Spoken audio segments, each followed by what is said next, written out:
por qué se admite a tramitación proyectos que evidentemente traen esta cola ambiental. El punto es que, más bien yo te haría la siguiente pregunta. ¿Cómo vamos a saber que el proyecto es bueno o malo si no se admite a tramitación? Es decir, cuando entra Central Castilla a tramitación, no se puede decir este proyecto no se acepta a tramitación porque lo estimo malo, porque todavía no hay ningún servicio público que haya expresado esa voluntad. Sin embargo, habiendo entrado Central Castilla a tramitación, todos los servicios públicos impusieron sus observaciones negativas a Central Castilla. ¿Por qué no se exige en proyectos de esa dimensión, por ejemplo, una prefactibilidad ambiental antes de admitir a tramitación un proyecto? Porque de todas maneras tendrías que evaluar la prefactibilidad ambiental, lo cual ya generaría... Lo que pasa es que es al revés. Porque el punto es que se genera exactamente, se examina exactamente la réplica de la prefactibilidad está en la admisibilidad a trámite del proyecto. No, antes de la admisibilidad. Pienso, por ejemplo, como se hace en algunos lugares específicos, es decir, primero preséntame la prefactibilidad ambiental antes de decirte si te puedo tramitar o no tu proyecto. Es que esto es lo mismo, eso porque es lo primero. Hay un plazo de inicio que es 30 y 40 días, dependiendo si es declaración o estudio, donde se analiza si es factible entrar al examen ambiental. Yo sé que existe con otro nombre, si tú lo quieres, pero esa fase existe. Yo creo que el tema fundamental es que en la ley que cambiamos ahora, durante el gobierno de la presidenta Bachelet, por ejemplo, alteramos algo que hacía todo sentido a la crítica ciudadana. ¿Qué sentido tenía que hubieran observaciones ciudadanas a un proyecto si éstas eran ponderadas y respondían al ciudadano después que el proyecto se había votado? Eso es absurdo, o sea, ¿para qué te pregunto si lo voy a evaluar después? No tiene, está reconociendo que en el fondo eso tiene muy poco valor o apenas simbólico. Y esto se trasladó. Entonces, las observaciones ciudadanas ahora se van a evaluar técnicamente por los mismos servicios con competencia ambiental previo a la votación de sí o no, y con un agregado que quedó establecido en la ley. Esa evaluación técnica tiene que estar disponible al público al menos 5 días antes de la votación en la página web. Y de no respetarse esto, ello constituye un vicio esencial de procedimiento que anula todo logrado, que es un cambio en el sentido del mensaje que hay detrás de esto. La participación ciudadana y lo que hayan dicho los ciudadanos va a tener una respuesta técnica antes de.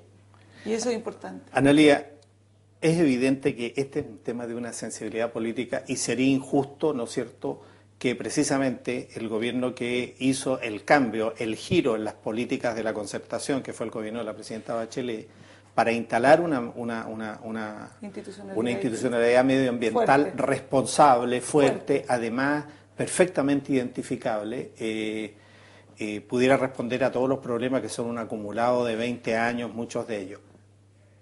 Sin embargo, hay una cosa, hay un mecanismo que se echa de menos en todo caso, que es el siguiente. Lo medioambiental es intersectorial, esencialmente intersectorial. Así es. Y mientras, ¿no es cierto?, en el concepto de intersectorialidad, los únicos ministerios que mandan son un ministerio político, la SECPRES, la Secretaría General de la Presidencia, y el Ministerio de Hacienda, que es el que maneja las lucas del Estado, prácticamente esta intersectorialidad que tiende a imponer una racionalidad conservacionista o de protección, ¿no es cierto?, de derechos, en materia ambiental prácticamente siempre queda subsumida a los intereses igualitarios. ¿Qué pasa con eso? Bueno, cuando yo hago clases, muestro una lámina para tratar de explicitar lo que buscamos en la reforma y lo que creo de ser bien instalada debería ocurrir. Y es una silla muy alta, donde hay un señor sentado arriba o señora, y abajo hay otro que está con un serrucho en la mano tratando de cortarle la pata. Entonces, yo quisiera que esa figura fuera tal, pero sin el señor o señora con el serrucho, y pudiéramos mantener sentado arriba. Yo creo que la base de una deliberación equilibrada, porque si estamos diciendo que sustentabilidad es un equilibrio entre crecimiento económico, protección ambiental y equidad social, lo que estoy diciendo es que tiene que haber una deliberación justa, donde los que estén sentados a la mesa tengan el mismo peso, tanto político como institucional y de gestión. Y eso fue lo que se buscó con el Consejo de Ministros para la Sustentabilidad que preside el ministro de Medio Ambiente. Recordemos que antes presidía el Consejo de Ministros el ministro Sexprés. El ministro Sexprés salió de la conformación de este Consejo de Ministros para la Sustentabilidad porque esa tarea la asume el ministro de Medio Ambiente. Y pasó algo muy importante, estar equilibradas las representaciones entre los ministerios tradicionalmente pro protección de medio ambiente versus los desarrollistas o que están encargados de la promoción y fomento de las actividades económicas.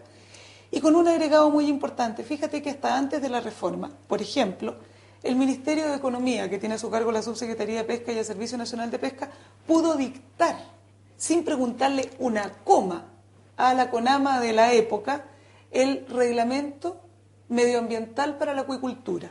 O sea, todas las normas aplicables a la acuicultura desde un punto de vista ambiental nunca fueron vistas por la autoridad ambiental de la época, que por cierto era un servicio público, lo cual en una estructura jerarquizada como la nuestra, o sea, quiero decirte que estaba exactamente 3 pasos más atrás de donde estaban los ministros. Esta situación hoy día se cambia, porque hoy día cualquier reglamento o acto o instrucción que tenga impactos, efectos o que tangencialmente toque el tema medioambiental, tiene que venir al Consejo de Ministros. O sea, el ministro de Medio Ambiente hoy día nadie podría, comillas, bypasearlo, utilizando esta expresión media norteamericana. Sin embargo, el Consejo ¿no? son pero uno por uno los votos. Pero decide el ministro de Medio Ambiente, no se te olvide. Eso es muy importante. Y es muy importante además un hecho que también... Eso significa que tiene poder de veto. No es poder de veto, yo diría que tiene poder de inclinar la balanza en los temas que son de su competencia, a favor de su propia competencia. Entonces, o sea, dirime. Con un agregado que yo creo que es muy importante. Grandes pasos hemos dado, podría coincidir contigo que todavía nos falta para acercarnos, por ejemplo, a las directivas de países europeos, pero grandes pasos hemos dado en materia de transparencia. Hoy día cualquier ciudadano podría, después de una votación en el Consejo de Ministros, imaginemos la votación de la norma para regular las emisiones de las termoeléctricas a carbón. Cualquier ciudadano puede pedir las actas de esa reunión del Consejo de Ministros y saber quién votó qué y por qué razón. Yo creo que eso es muy importante, porque yo he sido ministra, ¿no? yo he sido ministra y he estado con otros ministros. Y naturalmente el sentirse expuestos en las palabras que uno dice y en las decisiones que toma a un escrutinio de la ciudadanía por la vía del conocimiento, y ahí básicamente la labor periodística es central. Eso claro, cambia completamente el cuadro. Eso está establecido en la Constitución, dice, son públicos los actos de la administración. Exacto. Y sus fundamentos. Y sus fundamentos. Lo que ocurre es que hasta ahora, recuerda tú, que habían normas que permitían que en determinados temas las autoridades decretaran que había reserva por intereses de generación de política, todavía etcétera. Lo hacen en algunos planos, pero la regla general es al revés hoy día. En este tema no puede ser así. No puede ser así. En consecuencia, cuando el ministro de Energía, por ejemplo, quisiera, estoy formulando una hipótesis, porque ahora toda la gente cuando quiere decir cosas horrorosas formula hipótesis, pero yo lo que quiero decir es un caso real. Si el ministro de Energía quiere votar por la hipótesis más laxa de la aplicación de la norma de termoeléctrica y decir, por ejemplo, que quien hoy día esté operando una central termoeléctrica tendrá 10 años de vacancia para recién llegar a cumplir la norma, versus el ministro de Medio Ambiente que dice que hay que darle máximo 3 años, que es lo que se demora en generar la orden de compra del filtro, que el filtro sea fabricado y traído por barco. 3 años es razonable. Pero 10 años parece un poquito excesivo. Entonces, bueno, el ministro de Energía, si votara de esa manera, tiene que saber desde ya que se le va a pedir explicaciones acerca de qué criterio informa esa votación. Un tema que no puede pasar, nos queda poco tiempo, pero hemos tocado hartos temas, pero hay uno que no quiero dejar pasar, porque me parece muy importante tu opinión, Analía, que es sobre, también en materia de transparencia y de control,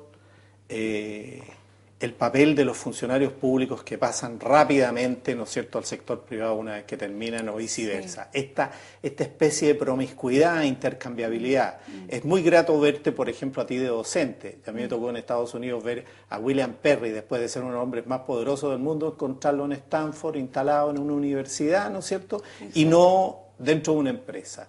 Esta cuestión no es un tema fácil hoy día en Chile. Uno se encuentra con líos ambientales donde hay funcionarios, altos funcionarios del Estado que han hecho una carrera dentro del Estado. Y el caso específico es Hydro Aysén. O sea, Hydro Aysén tiene un lobby que es tremendo. ¿No te parece que es un tema que también está un poquito flojo en la legislación ambiental en Chile? Sí. Quisiera decirte que en materia de inhabilidades, aquellos que ejercen, y esto está en la nueva ley también, se establecen muchas inhabilidades, incompatibilidades y naturalmente tiempos de vacancia para ejercer nuevos cargos. De todas maneras, quiero decirte que yo creo que independientemente de que existan estas normativas, los 6 meses en los cuales personas que han tenido a su cargo tareas de fiscalización o de regulación. ¿Pero es suficiente 6 meses? Yo creo que no es suficiente, pero creo que tampoco es suficiente 1 año y tampoco es suficiente 2. ¿Y la interconexión? Creo que, de todas maneras, creo que tiene que existir un tiempo amplio, porque probablemente no va a haber ninguna empresa, o serán pocas las que estén dispuestas a estar financiando 1 año a un sujeto esperando que se venza la inhabilidad para traerlo a su alero, ¿no? Pero creo que finalmente, ante los poderes económicos de los que estamos hablando, porque estamos hablando de empresas transnacionales, o sea, estamos hablando, por eso que las multas que subimos en la superintendencia son hasta 4.000 millones de pesos, 8 millones de dólares, porque estamos hablando de otra dimensión de conflictos y de poderío. Finalmente yo creo que sigue siendo el control ciudadano, el escrutinio público, aquello que finalmente es lo único que va a poder inhibir a todos aquellos que ya perdieron la vergüenza, el pudor y vendieron su alma al diablo, por decirlo de alguna manera. Es muy triste comprobar además cómo a veces las lealtades personales logran superponerse a lo que claramente son los intereses públicos. Y en consecuencia se generan a veces verdaderos mantos de silencio respecto de conductas que no son apropiadas. Claro. Analía, algo que poca gente sabe es que tú también eres una gran dirigente política, ¿no? Aunque nunca haces ostentación de tu influencia política, en fin, pero tú eres parte de la Comisión Política del Partido Socialista y eres parte de su dirección central. ¿No te parece además que a los partidos le está pasando el tema medioambiental y la sociedad por el lado? Mira, creo que sí, la respuesta es sí, y quiero contarte que hace poquitas semanas atrás, 2 o 3, me invitaron junto a Paula Quintana, ex ministra de Mideplan, como ex ministras del gobierno de Bachelet, y fuimos acompañados por Ricardo Núñez, otro alto dirigente del Partido Socialista con una gran trayectoria, a el gobierno de Santa Fe, la segunda provincia más grande después de Buenos Aires, que está dirigida por un socialista. Y fuimos a la inauguración de un centro de estudios de los socialistas allá y estuvimos hablando de estos temas. Y yo sostengo que el nuevo tipo de desafíos que vienen hacia adelante y los nuevos programas que naturalmente desde la izquierda deben salir y desde el progresismo en general deben salir, tendrán que contemplar todos estos temas que yo denomino emergentes, culturales emergentes, como es el tema de la mujer, el tema de la cultura y el tema del medio ambiente, sin orden de prioridades entre los 3. Probablemente van a formar parte de una tríada que deberá incorporarse a otro tipo de demandas que son, por decirlo así, las de siempre, porque sigue habiendo un conflicto y sigue siendo distinto votar por A o por B, porque para mí la desigualdad no es una opción y el modelo que yo quiero no se sustenta ni puede sustentarse como exigencia de existencia en la desigualdad. Y esa es la gran diferencia. Y el tema medioambiental viene a poner un coto a esto, precisamente, porque el reconocer, porque pareciera que para algunos nada tiene límite, nada, pero resulta que hay un límite que no es posible desconocer, que es el de la naturaleza. La naturaleza impone límites que el hombre no está en condiciones de desconocer. Y cuando los desconoce, los desastres los conocemos todos. Y lo estamos viviendo, el calentamiento global, entre otros. Analía, se nos ha pasado el tiempo volando. Muchas gracias por estar aquí. Este es un tema en el cual hay que seguir conversando. Se nos quedó en el tintero un montón de cosas, entre ellas saber si hay además funcionalidad separada entre norte, centro, sur, porque este es un país minero en el norte, agrícola en el sur o forestal. marítimo además. Y ahora pesquero en el sur, pesquero salmonero. en el sur, salmonero. Sí. En fin, se nos queda un montón. Entonces esperamos contar contigo otra vez para conversar sobre sectores, clústeres, etcétera.